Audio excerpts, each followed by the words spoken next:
Welcome दोस्तों हमारे show कहानियों की पोटली में। और इस सीज़न की पहली कहानी है स्मॉगमैन। ये मेरी खुद की लिखी हुई रचना है जो मैं आप सबको कुछ मल्टीपल एपिसोड्स में सुनाऊंगा। कुछ कहानियाँ होती हैं, स्पेशली कुछ लव स्टोरीज होती हैं जो दोस्ती से शुरू होती हैं और प्यार पर जाकर ख़त्म होती हैं। लेकिन ऐसी बहुत कम कहानियाँ होती हैं जो कि प्यार से शुरू होती हैं और दोस्ती पर जाकर ख़त्म होती हैं। हमारी कहानी का मुख्य किरदार है आशु। आशु एक बेस्ट सेलिंग राइटर है। लड़कियां उस पर फिदा है। He is in his mid 30s, unmarried, बहुत ही शांत स्वभाव का लड़का जो कि बहुत ही कम बोलना पसंद करता है, या मैं कहूँ बिल्कुल पॉइंट टू पॉइंट बोलना पसंद करता है। उसके मैक्सिमम जो आंसर्स होते हैं वो हूँ, हाँ और ना में होते हैं, पर लोगों को वही बहुत पसंद है। वो जब कुछ लिख रहा होता है तो उन किरदारों में खो जाता है। इसी के चलते वो कुफरी के एक होटल में पिछले 1 महीने से रुका हुआ है। वो व्यस्त है, खोया हुआ है अपनी एक नई कहानी में। उस शाम वो बालकनी में अपनी एक चेक वेस्ट और अपना नॉर्मल पजामा पहने हुए खड़ा हुआ था, जो उसकी मैं कहूँगा रोज की एक्टिविटी थी। उसको बहुत पसंद था ये देखना कि कैसे धीरे धीरे अंधेरा उन वादियों को ढक लेता है और कहीं किसी कोने से जो फॉग है, जो धुंध है, वो उन वादियों में छा जाती है। वो वहां खड़े होकर तब तक उनको निहारता है जब तक ये धुंध उन वादियों को पूरी तरीके से ढक नहीं लेती। और उस कोहरे के बीच वो अपनी कहानियां सोचता है, अपने किरदारों में खुद को ढूंढता है, अपने आप में अपने किरदारों को ढूंढता है। एक अजीब सी महक आती है उसकी बालकनी में, शायद कुछ स्पेशल फ्लावर्स उन वादियों में जो शायद शाम को खिलते हैं। वो अक्सर अपनी आंखों को मीचते हुए कोशिश करता है देखने की उन वादियों में कि शायद किसी कोने में उसको फ्लावर्स दिख जाएं। शायद उस फूलों की वादियों को एक दिन वो ढूंढ सके कि वो खुशबू कहाँ से आती है। और उसका उस बालकनी में खड़े होने का मकसद शायद केवल यही नहीं होता कि उस अंधेरे को देखे या उस फॉग को देखे। वो कहीं ना कहीं अपने आप को ढूंढता है उन सब में। उस गहराई में वो खुद को भी खोजना चाहता है। उस शाम भी उसने सिगरेट मुंह में लगाई, माथे से सिगरेट को जलाया और धीरे धीरे सिगरेट के पफ हवा में उड़ाने लगा। ये उसका रोज का काम था। उसको ये लगता था कि वो भी इस फॉग में, इस कोहरे में कहीं ना कहीं कुछ कंट्रीब्यूशन कर रहा है। वो ये महसूस करता था कि वो भी शायद इस कोहरे को बढ़ाने में अपना योगदान दे रहा है, और इसमें उसको बड़ा आनंद आता था। उसने एक कश लिया और पफ की तरह अपना धुआं उड़ा दिया। उसके फोन की घंटी बजती है, बज रही। वो बिल्कुल अपने में आप में मग्न, अपनी सिगरेट के कश को लेता हुआ, कोहरे को निहारता हुआ, धीरे धीरे अंधेरे को निहारता हुआ, जैसे जैसे अंधेरा उसकी बालकनी की तरफ बढ़ रहा है, वो अपने आप में खोया हुआ है।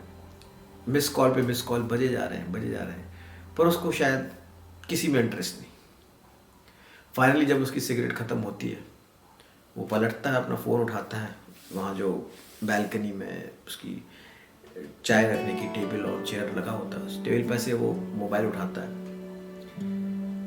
सिगरेट को फिर से मुंह में लगाता है, दूसरी सिगरेट को उसको जलाता है और फ़ोन को पिक करता है। उधर से आवाज़ आती है पूजा की। पूजा जो कि उसकी बैचमेट है, उसकी क्लासमेट है, उसकी बेस्ट फ्रेंड है, उसकी सिस्टर जैसी है। वो उसको हमेशा अपनी सिस्टर कहता है। वो फ़ोन उठाते ही कहती है कि are you mad? Look at your mobile phone, there are more than 100 miss calls I have been calling you like a mad person और तुम्हें कुछ होश नहीं है, तुम फोन नहीं पिक कर रहे हो। और आशु का जवाब होता है कुछ अर्जेंट है। वो कहती कुछ अर्जेंट है, I want to talk to you. इसी बीच आशु सिगरेट पीता हुआ अंदर आता है और अपने हाथ से एक पेपर उठाता है जो कि एक्चुअली उसकी नॉवल का प्रिंट आउट है, उसको रीड करता जाता है और फोन पे बात भी करता रहता है। वो कहती मुझे बहुत अर्जेंट तुमसे बात करनी है, तुम कब लौट के आ रहे हो और कहाँ पर हो अभी? तो वो कहता है कि मैं जहाँ भी हूँ कोहरा बना रहा हूँ। वो कहती यार you don't talk to me like this, क्योंकि तुम जब भी मुझसे ऐसी बात करते हो मुझे लगता है मैं किसी घोस्ट से बात कर रही हूँ। So please talk like a normal man to me. उसका रिप्लाई होता है कि ठीक है, सो एनीथिंग अर्जेंट? वो कहती हाँ मैं बता रही हूँ अर्जेंट, तुम कहाँ पर हो अभी? उतने में अचानक से आशु को याद आ जाता है पढ़ते पढ़ते और फोन को कहता है बाय और डिस्कनेक्ट कर देता है। वैसे ये बात पूजा एक्सपेक्ट कर रही थी, उसके लिए कोई नई चीज नहीं थी कि आशु बीच कॉल में फोन काट दे, अचानक से बाय बोल दे या बोलना ही बंद कर दे या शायद सुनना ही बंद कर दे। क्योंकि जिस समय वो अपनी कहानियों में, किरदारों में समाया हुआ होता है, उसके लिए दुनिया ऐसे बेमान हो जाती है। उसके लिए शायद वो दुनिया किसी कोहरे में खो जाती है और यही उसने किया। पूजा को भी पता था कि अब दोबारा फोन लगाने से भी मतलब नहीं, क्योंकि अब अगर वो कुछ और सोच रहा है या कुछ कर रहा है तो उसका फोन पिक नहीं करेगा। आशु ने अपनी सिगरेट का एक और कश लिया और अपने रूम की तरफ बढ़ा। बेड पे बैठा सिगरेट जो थी उसने अपनी एश ट्रे में रखी। जनरली एश ट्रे में साइड में रख देते हैं, सिगरेट जल रही होती है और एश ट्रे में रखा होता है। और वो अपनी पीठ के बल बेड पे लेट जाता है और उस कागज को पढ़ने लगता है। शायद उसने कोई सीन लिखा था, कोई पर्टिकुलर चैप्टर लिखा था अपनी नॉवेल का, उसको वो महसूस करना चाह रहा था या उसमें कुछ करेक्शंस करना चाह रहा था। और करते ही करते उसकी शायद आंख लग जाती है। कुछ देर बाद उसके डोर की बेल बजती है, एक बार दो बार। वो अचानक से नींद से जागता है और जाकर डोर खोलता है। डोर खोलते ही उसकी आंखें बहुत चक्कर जाती हैं। He was in total surprise. He has never imagined उसने सामने क्या देखा। उसके सामने खड़ी थी यौवनी। यौवनी was his best friend, his girlfriend. At least he thought that she was her girlfriend until she got married to his best friend Vihan. They both were together in college time और वहाँ पे आशु always believed that she is his girlfriend. आशु ने पिछले 15 साल से यौवनी से बात नहीं की है, उसने यौवनी को देखा नहीं है, not even he try to search her over Facebook और इंस्टाग्राम, क्योंकि वो यौवनी की वही इमेज अपने दिमाग में बनाए रखना चाहता था जो कि उसने उसको कॉलेज में देखा था। जिस दिन उसकी और विहान की शादी हुई थी वो दिन आखिरी था जब आशु ने उससे बात की थी और आशु ने उससे केवल यही कहा था कि तुम मुझे सीरियस होने कहती रही और मैं सीरियस हुआ नहीं, और आज जब तुम मुझे छोड़ के जा रही हो तो शायद मैं अब लाइफ भर सीरियस ही रहूंगा। यौवनी में कुछ बदलाव नहीं था, वो वैसी ही थी। रेड और येलो सलवार सूट पहने हुए, गोल्डन कलर की चुन्नी, कर्ली हेयर्स और एक बड़ी सी स्माइल उसके फेस पर। दरवाजा खुलते ही उसने आशु को देखा और बोली हियर यू आर, और तुरंत उसने आशु को एक टाइटली हग कर दिया। पहले आशु थोड़ा सा पकाया, कुछ बोल भी नहीं पाया, he was so much surprised, और हग करने से पहले भी थोड़ा सा वो हिचकिचा रहा था because she is now a married girl, but then he softly hugged her. और उसने उससे पूछा कि how come Yauvani you are here, मतलब it is totally a surprise for me. So she boldly walked into his room और उसने बताया कि actually I was in Kufri, मैं यहाँ पे घूमने आई थी and I stayed in the same hotel, and then hotel manager said ki the famous best-selling novelist Ashu is also in our hotel. तो मुझसे रहा नहीं गया, why I should not meet you. So मैं तुम्हारे रूम में आ गई. यौवनी का ये नेचर कोई अभी का नहीं था कि she is just bold and bubbly. She was the same in the college days also. आशु जानता था.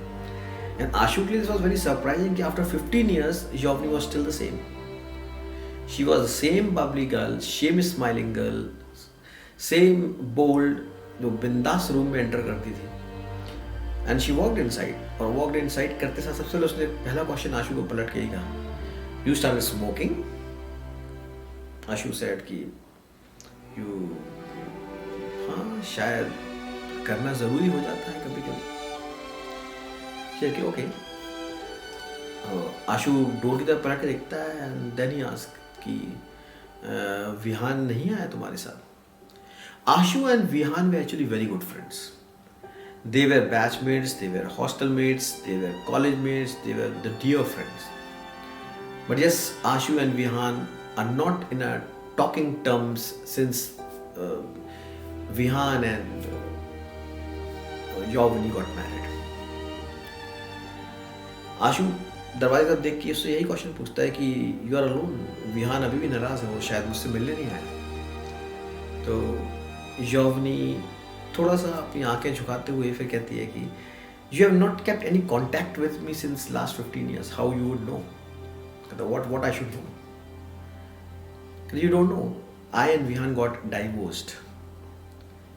आशु को शायद मन में कहीं खुश होना चाहिए था या खुश हो भी रहा हो, but he looked concerned. Yovni immediately said कि leave it all that. वो life है, it keeps on continuing. So we can discuss that long about that. It's not a matter. But tell me something about you.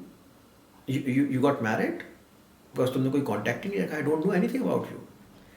He's like no, not yet.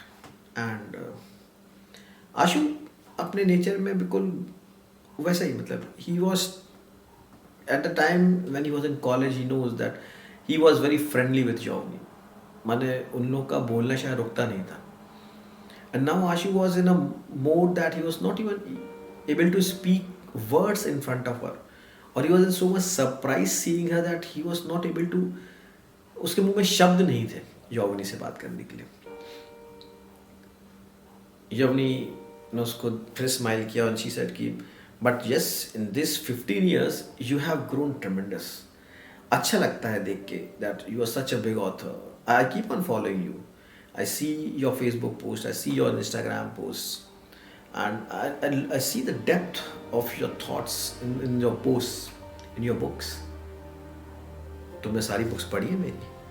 Ashu asked her. Obviously, शायद कुछ books तो मैं तुम्हारी एक बार नहीं कई बार पढ़ी है. आशु थोड़ा सा स्माइल करता है. But then Yovni started walking towards the main door and she just pressed the doorbell. Ashu was little confused. He wanted to know कि आखिर Yovni क्या सिग्नल दे रही है? Why she's pressing that doorbell? She smiled and she again presses the doorbell. Ashu was still confused कि why she is doing that. Then she started pressing that doorbell again and again. And then suddenly, Ashu की आँख खुलती है and he feel that he was still in his bed. वो कहानी का chapter पढ़ते पढ़ते उसकी आँख लग जाती है.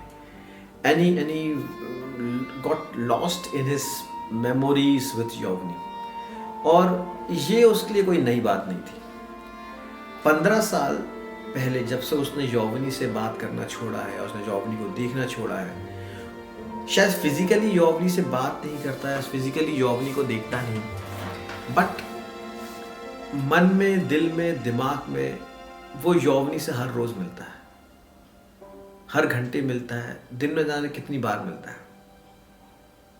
और फिर शायद यही मिलना उसको एक अजीब से अंधकार में ले जाता है, जहाँ वो डरा हुआ रहता है, जहाँ वो सहमा हुआ रहता है, अपने आप को कोसता भी है, अपने आप में खोया भी रहता है, और शायद यही दर्द वो अपनी कहानियों में भी निकाल के लाता है। डोरबेल सच में बज रहा होता है, वो जाके दरवाजा खोलता है, सामने वेटर खड़ा होता है, कहता sir we want to inform you that today night we are having a bonfire in the hotel, so it would be really good that if you can join in the bonfire. We have placed a buffet there, plus there are few college students who have gathered here, and उनको जब पता चला कि आप यहाँ पर हैं तो few of them are very good readers and they want to meet you. So if you can spare a little moment, कुछ टाइम अगर आप स्पेंड कर सकते हैं, so it would be very good for the hotel as well as maybe शायद आपको भी अपने रीडर से मिलकर अच्छा लगेगा। आशु सर हिलाता है, सोचता होगा okay fine, I'll be there. What time? He informed that it's around 9:30 we'll start up. I was like okay, I'll be there. तो ये कहानी है हमारी फर्स्ट एपिसोड में, जहाँ पे आशु, यौवनी, पूजा, विहान, मैंने आपको कुछ कैरेक्टर्स से मिलवा दिया है। हम कंटिन्यू करेंगे अपनी इस कहानी को एपिसोड 2 में और देखते हैं आगे क्या है हमारे स्मॉगमैन के दिमाग में, और क्या स्मॉगमैन करने वाला है यौवनी के लिए, या क्या पास्ट में हुआ है तो यौवनी ने विहान से शादी की आशु को छोड़ के। Let's continue with our story Smogman. And हाँ दोस्तों, बिफोर कि मैं इस फर्स्ट एपिसोड को खत्म करूं, I just want to inform you my next book Rhythm Roger the heat of phantasmagoria, that is part 2 of the Rhythm Roger series, is releasing on 1st of January. The pre-order starts on 1st of January. And book will be released in World Book Fair on 9th of January. So you all are invited at Invincible Store on 9th of January in Delhi, World Book Fair in Delhi. I will be there. You can have a signed copy from me. And also if you are not in Delhi, you can pre-order the book. You all will be getting a signed copy of my book, The Rhythm Roger, The Secrets of Electron. Till then, keep reading, keep enjoying and keep listening to कहानियों की पोटली, जिसमें हमारी कहानी चल रही है स्मॉगमैन। Bye bye for tonight.